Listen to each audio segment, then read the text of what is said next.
raised me on rock and roll music like ECTC and Def Leppard, so I have a pretty good idea what a hairband is. But has anyone ever thought about where this came from and how it became popular? Well, artists such as Def Leppard and AC/DC came around during the Second British Invasion of the early 80s. The Second British Invasion brought about a whole new host of artists and was brought about by new technology such as MTV.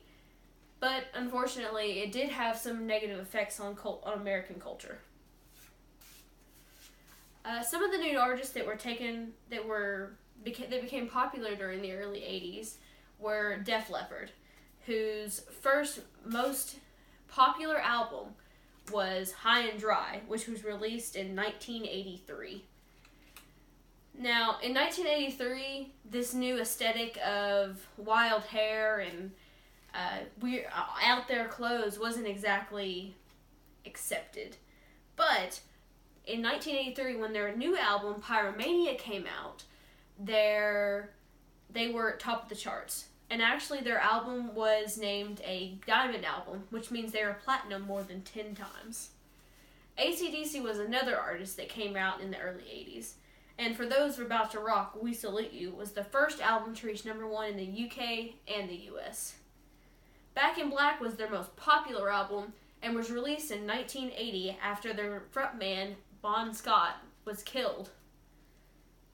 AC/DC has also sold over 200 million copies of all of their albums combined. That's enough for every person in the country of England to have almost 4 albums each. Ozzy Osbourne and Black Sabbath were another popular artist of the early 80s. Ozzy was known as the Prince of Darkness for his occult and horror theme, for which his Black Sabbath band was named for. Black Sabbath's first album to hit the top 10 in the US was Master of Reality, and it achieved gold status in less than a month. You may ask how these kind of out there bands got so popular. Well, around the time that they were coming out, MTV actually was starting to broadcast all over the US. But since the new anti-disco movement was becoming so popular among both African American and Caucasian viewers, MTV started to look to the east for new acts, including Ozzy Osbourne, AC/DC, and Def Leppard. So as they started to play some more of these British bands, they became more and more popular. And actually, a LA radio station, KROQ,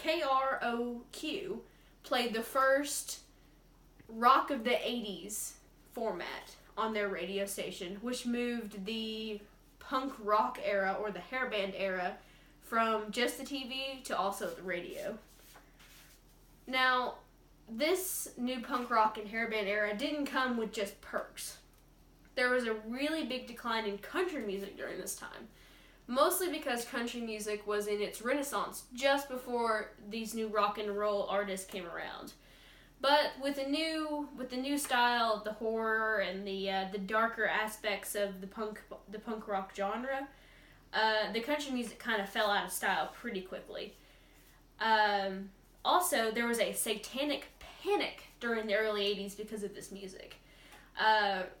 Radical Christian believers thought that these bands promoted satanic messages and would often play the records backwards to look for messages from the devil. And some of the more out there believers thought that AC/DC stood for Antichrist Devil Child. And so many of these parents and families wouldn't let their children listen to these albums for fear that they were exposed to the devil. The Second British Invasion was certainly a phenomenon that I'm sure many people of that day and today appreciate. But it didn't just come with perks. There was a decline in country, there was a satanic panic that caused a lot of controversy in the era. But all in all, the Second British Invasion was a notable event of the early 80s and definitely defined a decade. Thanks.